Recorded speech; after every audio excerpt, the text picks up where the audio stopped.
So what do we got here? 94 VR Commodore. Yeah, it's pretty much standard body and that on it, but pulled it down, stripped it down and put a small block 406 cube in it, with a 671 blower on it. So it's a stroker, not 350 cubes? No, it's not a 355 Holden engine, it's a 406 cube small block and it's a Chev block. So what block is it? A dart block. What heads? Dart Pro 1 aluminium.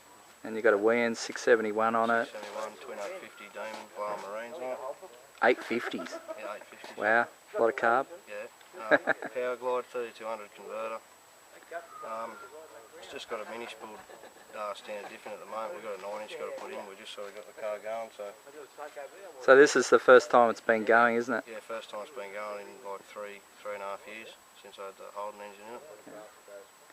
And so what's the plan? You're not planning to register it, are you? It's just keep it unregistered because just for car shows, not the street. Yeah. And just take the car shows and have a lot of fun with it, burnouts and power skids and cruise around and use the car instead of Yeah. It's not a show car or anything. Like I like to look nice, but it's going to be used. Yeah. Cool. I'm pretty happy with it all in all. How much power do you reckon? Oh, Mick Brody built the engine.